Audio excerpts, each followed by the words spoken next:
Once upon a time, in a village called Umoise, a village of peaceful and happy people, a village of love, but on that fateful day a strange thing happened.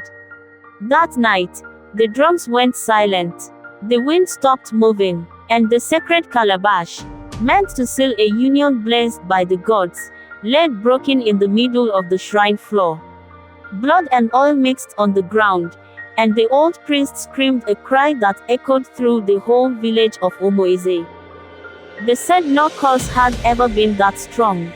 I was only 12 when it happened, but I remember it like it was yesterday. My name is Oluoma and I was one of the dancers that night.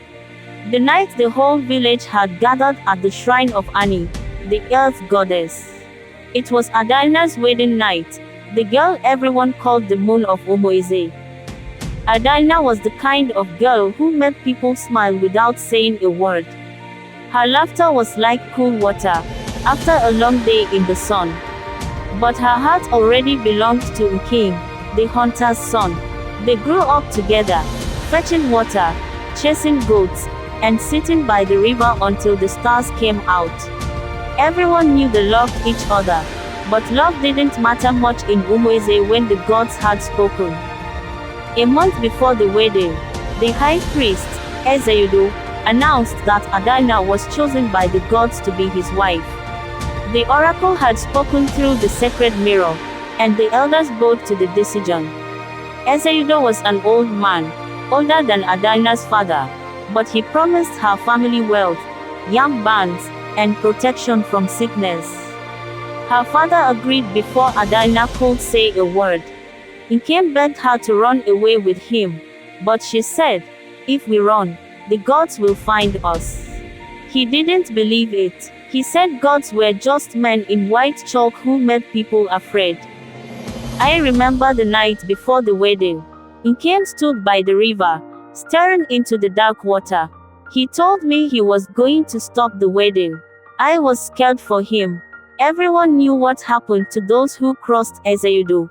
The wedding night came. The moon was red that night. People called it a blood moon. The villagers whispered that it was a warning. Adana sat quietly, her face covered with white powder and beads. Ezeudo stood tall beside her, chanting words none of us understood.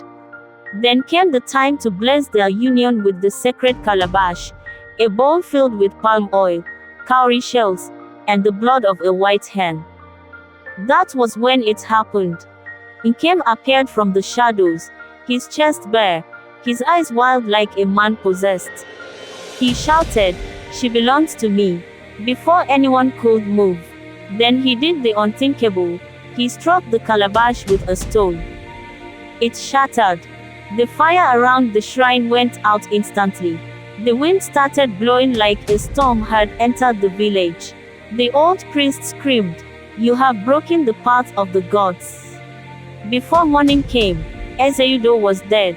Adana lost her voice. Nkem disappeared into the forest, and no one saw him again.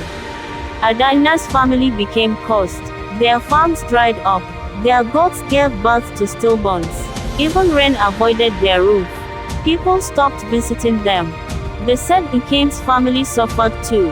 Fever and madness took them one by one. Many years passed. I grew old. I thought the curse had ended, until the night the blood moon returned. That night, 2 children were born in Umoise, a boy and a girl. The boy, Obina, was the son of Nkem's only surviving brother. The girl, Amaka, was born to Adana's niece. Both were born at the same hour, under the same red moon. As they grew, strange things happened. When Amaka cried, Obina cried too, even from another end of the village. When one got sick, the other weakened. And when they reached 16, people said they began meeting secretly by the river, just like Nkem and Adana once did. The elders grew afraid. They said the gods were making them live the story again. Some nights, I sit by my hut and watch them from afar. They hold hands, whispering dreams of love and freedom. But I know what the red moon means in Umoize. It never brings peace. If you walk through our village today, you'll still find the old shrine. The broken pieces of the calabash are buried there. And when the blood moon rises again, the wind grows quiet. Even the birds refuse to sing. Because somewhere in that silence, you can still hear Adana's soft voice calling Nkem's name. And his answer, carried by the wind, I will find you, even beyond the course.